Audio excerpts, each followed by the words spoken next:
Salut la famille, c'est un regard neuf et en attendant la vidéo de ce week-end sur Mohamed Ali qui va être du très lourd, je vous propose une courte vidéo et un petit top pour découvrir 9 choses qui sont interdites dans certains pays et vous allez pas en croire vos oreilles. À Singapour, il y a une phrase bien connue de tout le monde qui est tout ce qui est amusant est interdit à Singapour. Et justement, dans ce pays, tenez-vous bien, depuis 1992, mâcher un chewing-gum est strictement interdit par la loi et les personnes qui en consomment risquent jusqu'à 1000 euros d'amende.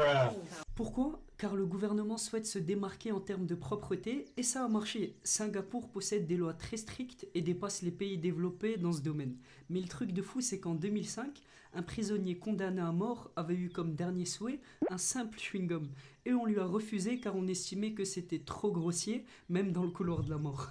Et la loi a été un petit peu assouplie en 2004. Maintenant, les chewing-gums qui ont des effets thérapeutiques sont autorisés. Mais il faut quand même un justificatif du médecin.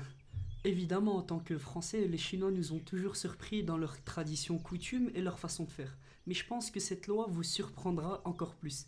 Que vous le croyez ou non, en 2000, le gouvernement chinois a interdit les consoles de jeux en Chine sous prétexte qu'elles ont un effet néfaste sur la santé mentale. Donc pas de PS4 ni de Xbox. Cependant, les ordinateurs et applications téléphoniques étaient autorisés.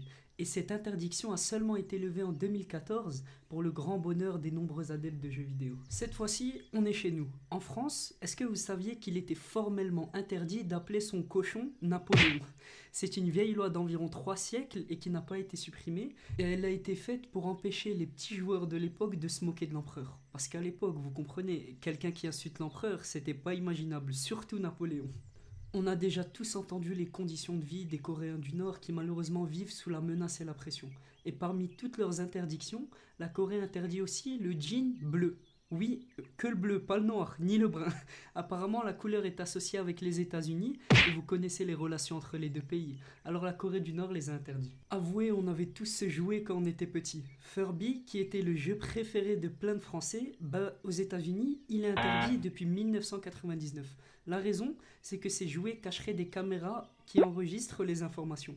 Donc, si vous en glissez un jour dans vos valises pour rendre visite à un proche à New York, vous risquez des ennuis.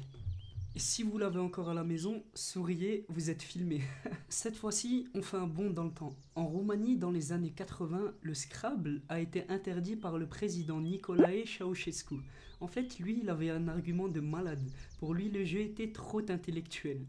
Et c'est seulement récemment que l'interdiction a été levée et le pays dispose désormais d'une fédération de Scrabble et accueille des tournois pour les joueurs. Oui, je sais qu'on l'a déjà dit dans les vidéos des 9 pires parents, mais c'est pas grave. Aux États-Unis, dans un pays où les armes sont autorisées, on interdit les Kinder Surprise. Et si vous me demandez pourquoi, c'est parce que les enfants risquent de s'étouffer avec le jouet à l'intérieur.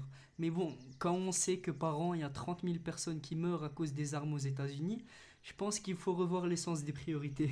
À Hawaï, écouter 50 Cent est interdit. Non, pas le rappeur. En fait, il y a une loi qui interdit de mettre des pièces de monnaie dans ses oreilles. Ouais, je sais, ma blague était pourrie, mais bon, je passe, c'est bon. Pour finir ce classement, est-ce que vous savez que la Corée du Nord et Cuba sont les 2 seuls pays au monde à ne pas commercialiser de Coca-Cola? Certaines canettes parviennent quand même à s'infiltrer grâce au marché noir, mais entre nous, vaut mieux pas se faire prendre. Et pour une fois que je suis d'accord avec les lois de la Corée, vous connaissez mon avis sur le coca de toute façon.